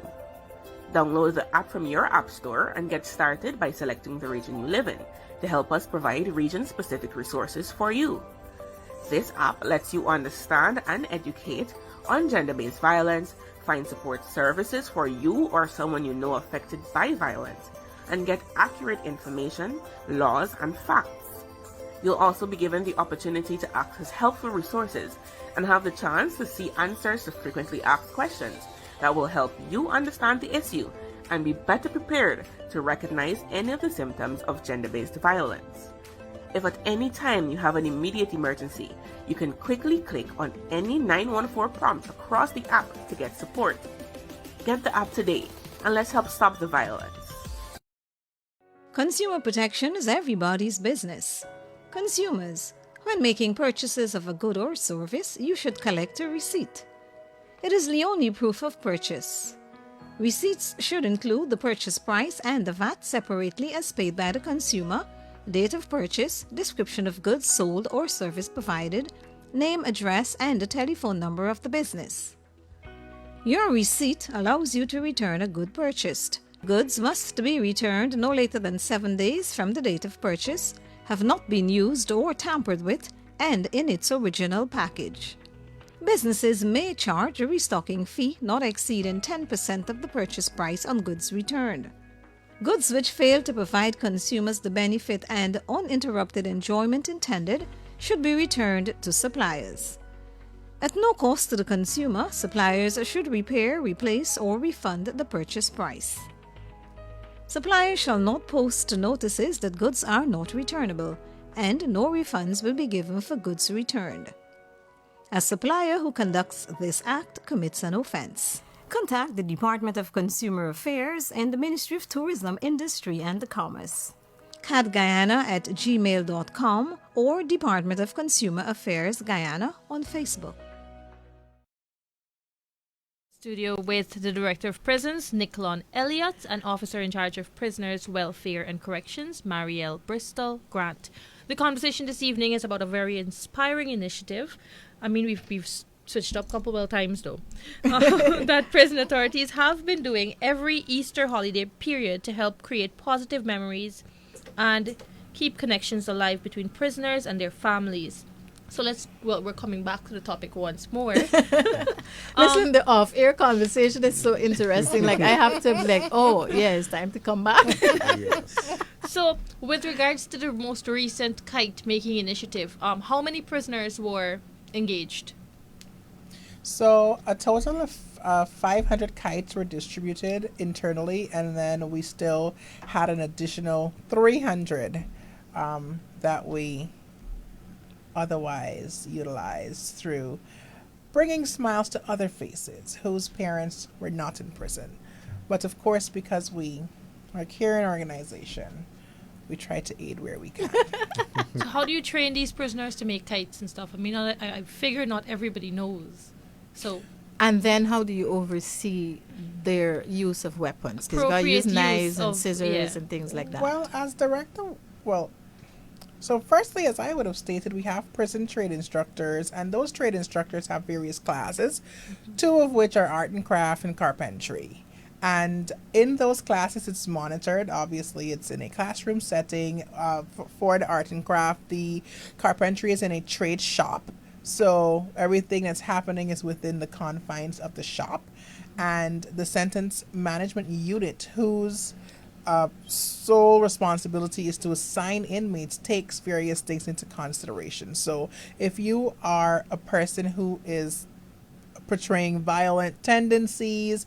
Obviously, we are not going to put you in the carpentry class where you can get a Chisels hammer and hammers. and screwdrivers to harm others, because obviously it is more than just you in the class. It's usually a class of about 10, maybe 12, depending on the space that we have to use. So security is provided by that trade instructor, because the trade instructor is a prison officer.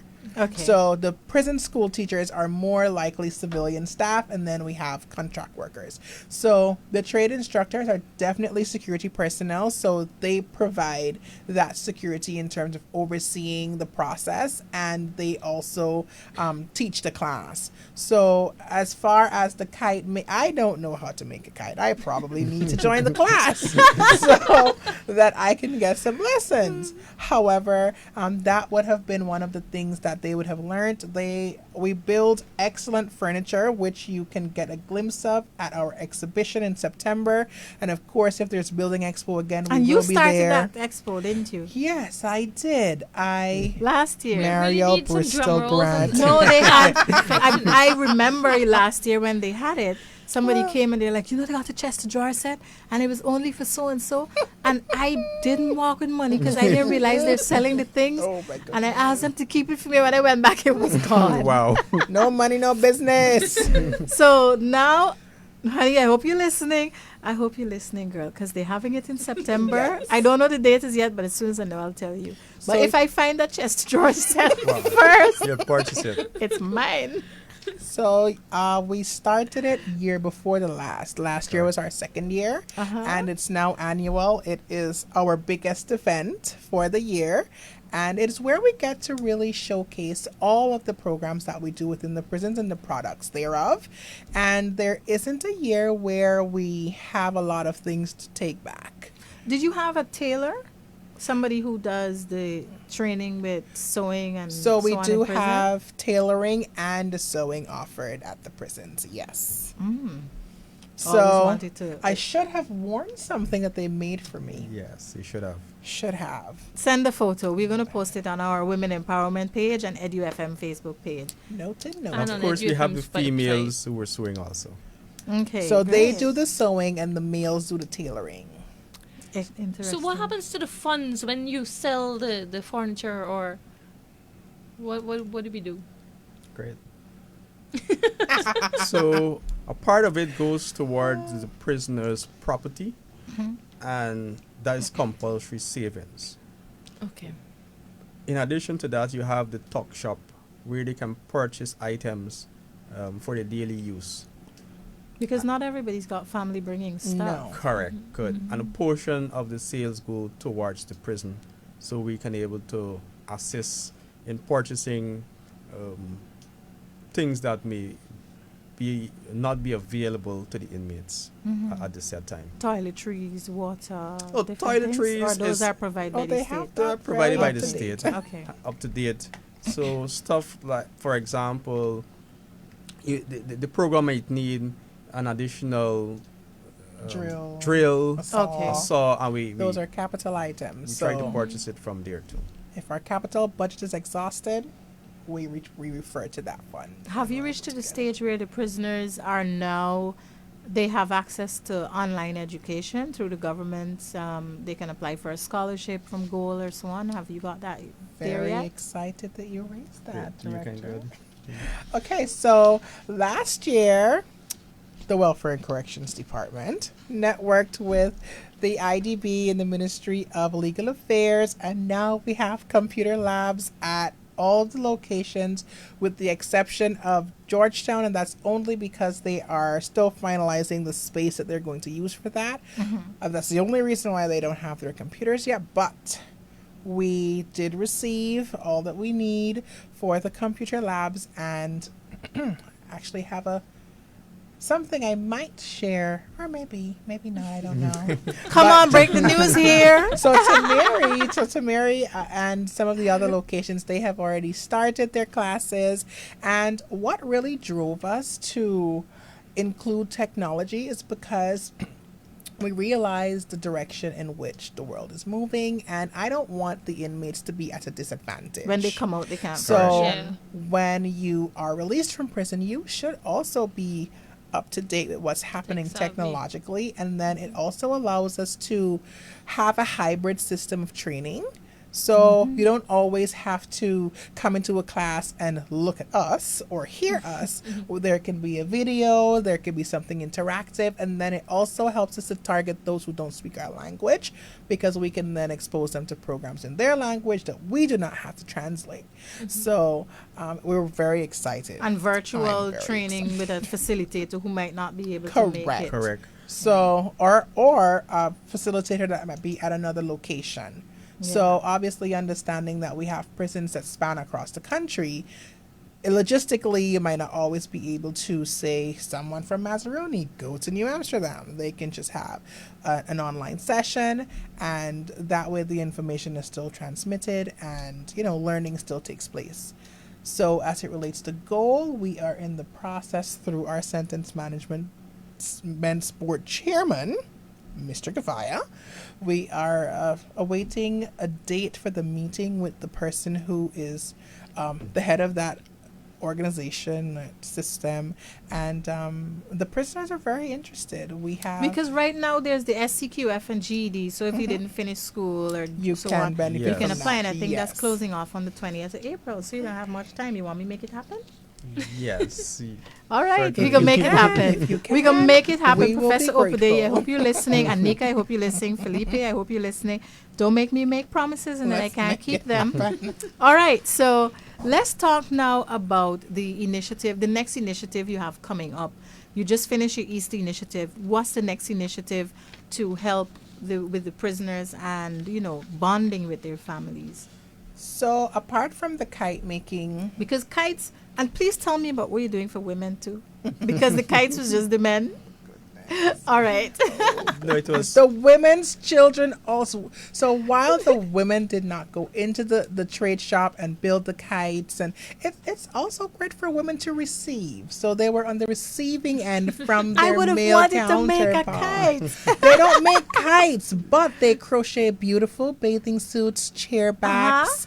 I told you I should have worn something and today. they're actively involved in the agriculture sector. Of course. Yeah, man, I see you guys with. Look, if you see the food, I was the just fresh about to say, lettuce, if you ever feel hungry, the fresh lettuce, the fresh. Yes. Yep, the fresh pak choy. I think I saw have to go there Bora. for gourmet They all got meals. tilapia. Yes, I used to rear tilapia. Yes, there is a fish nice pond at fish. Tamari. Yeah, I saw them like, wow, this is ready. You're ready to feed the nation. don't release them. We're heading towards that self-sufficiency. Yeah. So and that was that's the good. hallmark. That's really, really good. But again, tell me about the program that you have So next. we have Mother's Day and Father's Day that are going to be coming up. So for those holidays, we do have what we call family bonding, and that is where the relatives of inmates are able to come with their children. They can share a meal. They have a longer time than they would for a regular visit, and they would have the opportunity to share light moments. We have great music that they can listen to, and just kind of create a friendly environment for them and their relatives to interact, allowing them to forget for about 30 minutes where they really are. So that is something that you can look forward to. Also in September, we provide them with stocked backpacks so they can use their money from the Ministry of Education to buy some other items that are not bags and stationaries. So we provide stock backpacks in September, and we will have also, we just concluded our spelling bee competition. So we are going to have our essay writing and impromptu speaking competition coming up in the second quarter. And of course, we are working towards coordinating our football and more physical This is contact the expert with spelling bee and whiz kids and so on. We didn't know. She does it for the Next Learning year, Channel. you're going to be on the spelling bee judge list.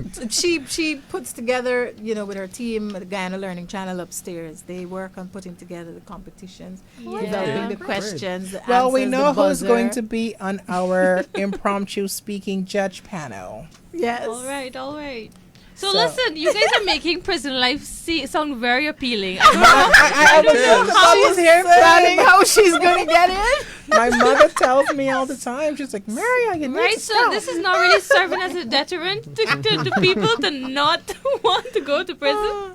Oh my. Well, we understand that some of the persons that we serve, they don't plan to come, while some of them know it's Christmas to get them black cake and ginger beer. Someone And might then have... there's competition, singing, and caroling, and all of that. Yeah, of course. We try to make Go it really... rewrite.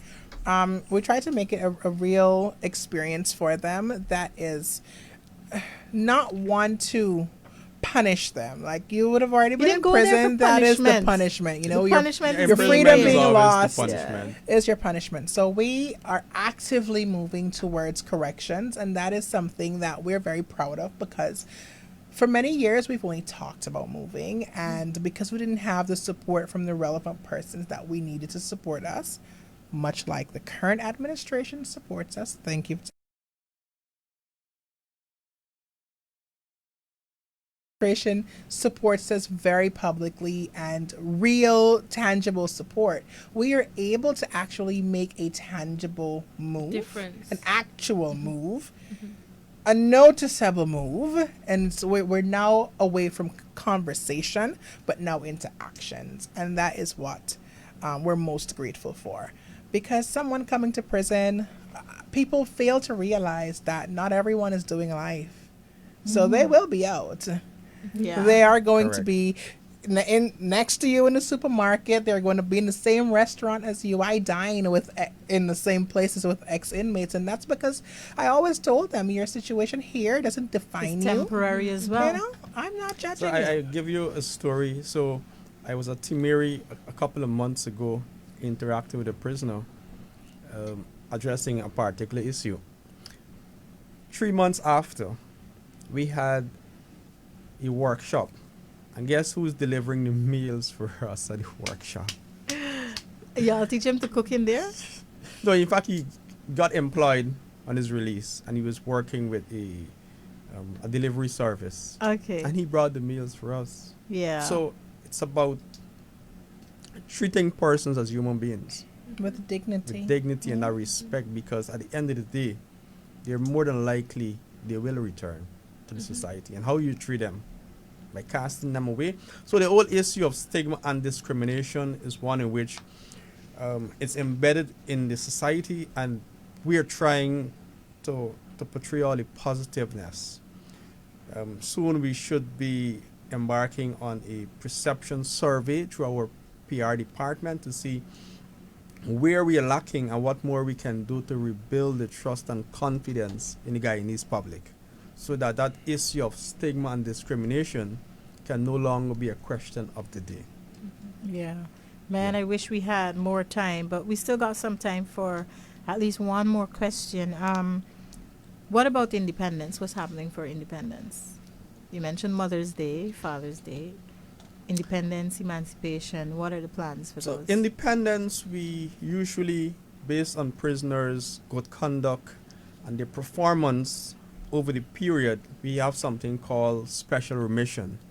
They will be recognized by having 28 days taken off their sentence for their good behavior. So that is our main focus for independence. And we Coupled want with nothing that, to overshadow that.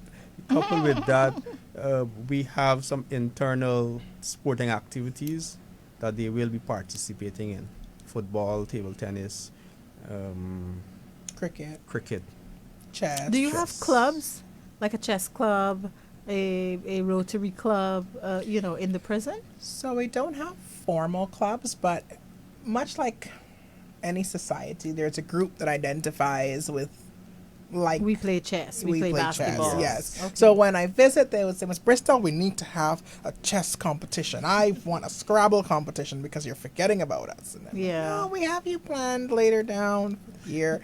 So we have persons who identify based on activities that they want to be a part of, Yeah. and we give them an opportunity to share. Usually we have orderlies who are responsible for making sure that everything is in order within the dormitories. Any concerns, they can bring it to our attention. So it's like a prison prefect. So they help us to keep the order. If I want to volunteer with the prison, if someone in society wants to volunteer their services in the prison, who do they go to? Who do they contact? And what's the process like? Yeah.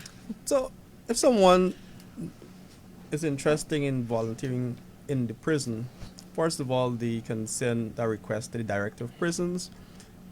I will then review that request based on what they're requesting to do, and then my deputy or Ms. Bristol, based on the nature of the request, we will review. The vetting process is one in which we do a background check on them. We go to the extent by asking the police to do a further background check on those persons. They are required to undergo a few sessions, orientation session about the do's and don'ts of the prison, and we have a manual to guide civilians in terms of how they should be operating within the prison, what they're required to do, what they cannot do. Do they have like a personality test, a mental test as well? No, we have not reached those stages yet. Okay. But hopefully we will get there soon, yeah. Okay. Yes. Because you may have somebody who might be unstable but don't present that way, and then they do. They're like, oh. So how can they send this request to you? So they can send it to Lot 46 Brick Dam, or they can call 225-6003, or my cell 225-6003, or 613 613 6616. 6 is your number. Yeah, that's my number.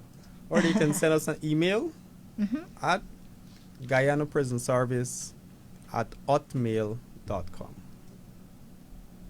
All right. Y'all still using Hotmail? I had the thought, and I was not going to say it out loud. I was going to say, don't get into Hotmail. We're diversing. We're improving with technology. And don't worry, it still works. Don't worry with Ramona. Yes. It's all a part of the developmental process. Oh, goodness. I still have a Yahoo account. I do too. Yes, I do. I think I do. Stop it. I need to check. She's one of those Gen Z people. Don't worry. I am not. Well, we're probably Gen A. So we're very far from Z. You're pre-alphabet.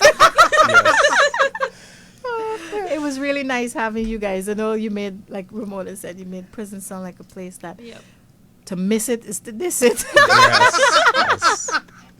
But yes, that'll be the caption for the next post. To miss it is to diss it. It's a serious thing, and you're the last end of dealing with the issue of this person coming to you, as opposed to, the police might be the first end with the arrest, but you just have to take what you get.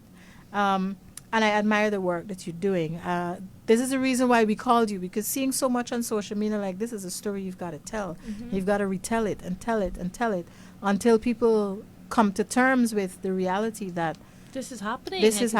And we are really working towards rehabilitation, and we are all part of it. Each of us is a part of that process.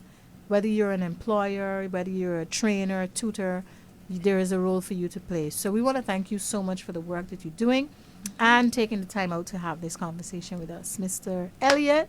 And after working on the holidays. Yes. Really appreciate it. And Mrs. Bristol Stewart, thank you. What do you call it? It's okay. It's all right. Okay, it's honey. All right. I don't know any Stewarts. Grant. Like the very moment I said it, I know a Bristol Stewart. All right. Thank you so much once again for joining. It's now 8 o'clock on the hour. You're listening to the Women Empowerment Program. We're going to leave you with the song from our girl Poonam Singh, Strong Woman. When I was younger, I was surrounded by the words of you can't and you won't. They saw a loser, I saw a little girl who chose to work towards all her goals. I am a dreamer, I'm a believer, I'll never fight, but I will ignore. So no matter what they tell me, I'll never hear a sound. 'Cause I'm gonna get up back from the ground, won't let them bring me down. I am a strong woman.